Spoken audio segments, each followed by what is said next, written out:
No, I should have wanted an Evian. An Evian. Not a vitamin water. Jackass. We're rolling right now?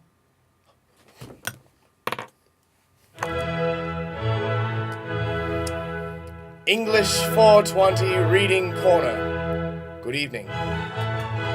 My name is John C. Nagy III, and I will be your host for this evening. And if you are witnessing this presentation, then it means one of two things.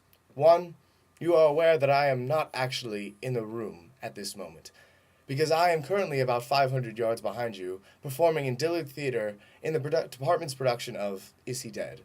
And second, you have learned that Rosencrantz and Guildenstern are dead.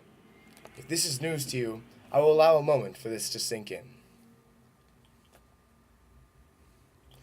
And now let us move on to tonight's presentation. The play was written by Tom Stoppard, an absurdist playwright and screenwriter.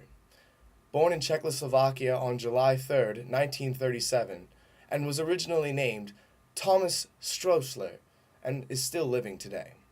Stoppard wrote Rosencrantz and Guildenstern Are Dead in 1964 while on a 5-month period of working under a grant from the Ford Foundation. The play was originally called Rosencrantz and Guildenstern Meet King Lear, and was only a one-act play, and was later developed into the final production. The first professional performance was on April 11th, 1967, at the Old Vic Theatre in London by the National Theatre Company.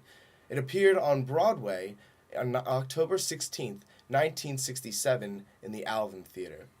The play was nominated for 8 Tony Awards, and took home 4: Best Producer, Best Scene Designer, Best Costume Design, and Best Play. Stoppard's play also won the Best Play from New York Drama Critics Circle in 1968 and the Outstanding Production from the Outer Critics Circle in 1969. Revived on Broadway in 1987 at the Union Square Theatre, it ran for 40 performances in 1987. The American Shakespeare Company has also been running this production off and on since 1995. A film adaptation of the production was also done in February of 1990 and was Amanda DeJessa, pay attention. Excuse me. A film adaptation of the production was done in February of 1990 and was adapted and directed by Tom Stoppard himself. In 2008, Tom Stoppard was voted number 76 in Time 100, Time magazine's most influential people of the world. And now, a quote from Tom Stoppard's book, Stoppard's Theater, Finding Order Amid Chaos, reads, "I was not in the least interested in doing any sort of pastiche, for a start, or in doing a criticism of Hamlet. That was simply one of the byproducts. The chief interest and objective was to exploit a situation which seemed to me to have enormous dramatic and comic potential, and of these two guys who in Shakespeare's context don't really know what they're doing. The little they are told is mainly lies, and there's no reason to suppose that they ever find out why they are killed. And probably more in the early 1960s than at any other time, that would strike a young playwright as being a particularly good thing to explore. I mean, it has the right combination of specificity and a vague generality which was interesting at the time to it seemed 8 out of 10 playwrights. That's why, when the play appeared, it got subjected to so many different kinds of interpretation, all of them plausible, but none of them calculated.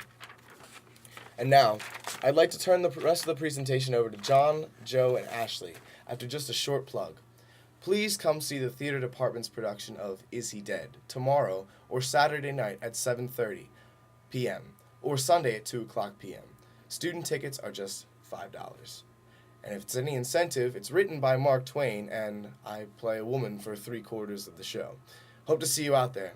Good night, English Senior Seminar, and God bless America.